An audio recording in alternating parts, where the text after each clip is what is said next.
दोस्तों आज मैं ऐसे प्रीपोजिशन के बारे में बताने जा रहा हूं जिसके प्रयोग में हम लोग अक्सर गलती करते हैं और हमेशा कन्फ्यूजन में रखते हैं।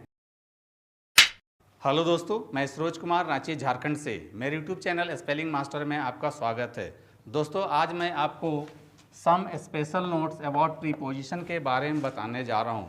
दोस्तों आज मैं ऐसे प्रीपोजिशन के बारे में बताने जा रहा हूँ जिसके प्रयोग में हम लोग अक्सर गलती करते हैं और हमेशा कन्फ्यूजन में रखते हैं। तो दोस्तों सबसे पहले हम इन, ऑन और एट का प्रयोग को सीखते हैं। दोस्तों इन का प्रयोग मंथ और ईयर के लिए किया जाता है, यानी महीना और साल के लिए किया जाता है। फॉर एग्जाम्पल आई कैम इन जनवरी, मैं जनवरी में आया। आई कैम इन 2006, मैं 2006 में आया। तो दोस्तों जब महीना और साल का बात होगा तो वहाँ पर इन का प्रयोग होगा। ऑन का प्रयोग डे और डेट के लिए किया जाता है, यानी कि दिन और तारीख के लिए किया जाता है। For example he cam on Sunday, वह रविवार को आया। ही cam on the 15th of जुलाई, वह 15 जुलाई को आया। तो दिन और तारीख के लिए ऑन का प्रयोग करते हैं। एट का प्रयोग एग्जैक्ट टाइम के लिए किया जाता है। For example she came at 9 PM, वह रात में 9 बजे आई।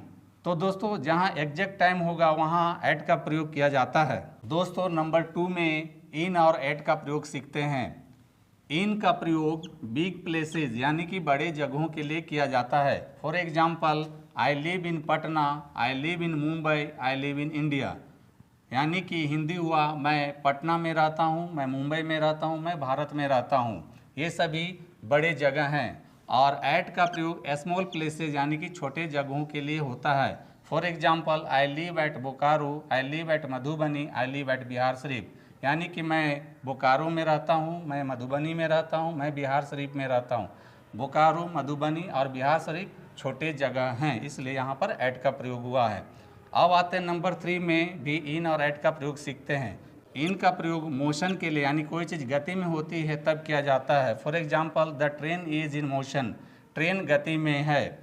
और एट का प्रयोग रेस्ट यानी कि विराम के लिए किया जाता है। For example he is at home, वह घर में है या वह घर पर है, तो यहाँ होम के साथ एट का प्रयोग होगा।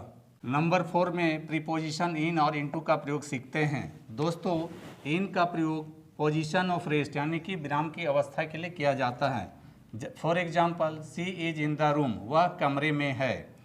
और इनटू का प्रयोग पोजीशन ऑफ मोशन यानी कि गति को बताने के लिए किया जाता है। जैसे कि सी कैम इनटू माय रूम, वह मेरे कमरे में आई। नंबर 5 में प्रीपोजिशन इन और विद इन का प्रयोग सीखते हैं। इन का प्रयोग एट द लास्ट टाइम यानी कि किसी के काम के होने या आने के अंतिम समय तक का जिक्र किया जाता है। For example he will come in a month, वह 1 महीने में आएगा, यानी कि उसका चांस है कि वह महीने के आखिरी दिन भी आ सकता है।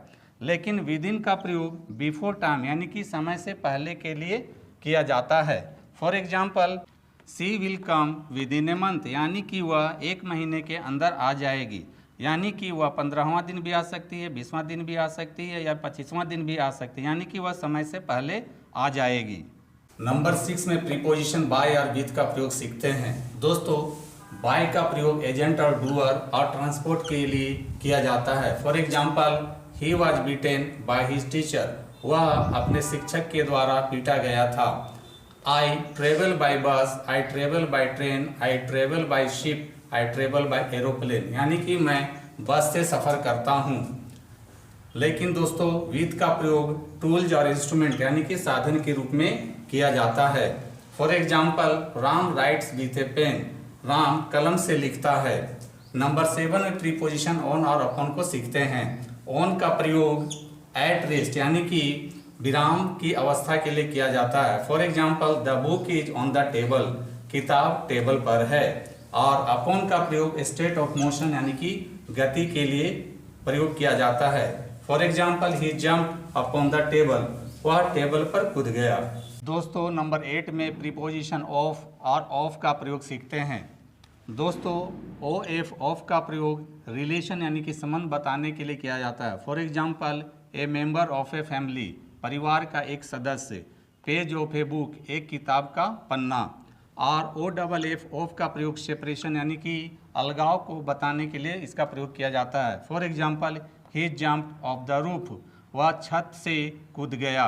दोस्तों 9 में प्रीपोजिशन बिटवीन और अमंग का प्रयोग सीखते हैं। दोनों का अर्थ हिंदी में बीच में होता है, लेकिन दोस्तों बिटवीन का प्रयोग ओनली फॉर टू यानी कि जहाँ सिर्फ दो व्यक्ति, वस्तु या कोई भी चीज़ की बात होती है तो वहाँ बिटवीन का प्रयोग होता है। For example, divide this property between two brothers, दो भाइयों के बीच इस संपत्ति को बांट दो।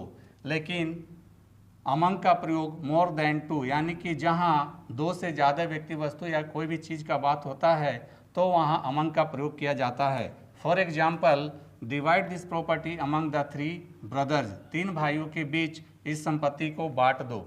नंबर 10 में प्रीपोजिशन अमंग और अमंगस्ट का प्रयोग सीखते हैं। अमंग का प्रयोग साधारण वाक्य यानी कि नॉर्मल सेंटेंस में किया जाता है। For example, he is very popular among the students, वह छात्रों के बीच बहुत प्रसिद्ध है।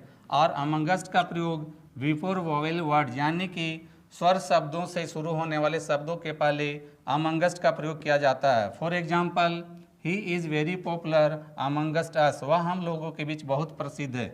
दोस्तों यहाँ अस में पहला लेटर यू वोवेल आया, इसलिए इसके पहले अमंगस्ट का प्रयोग किया गया है।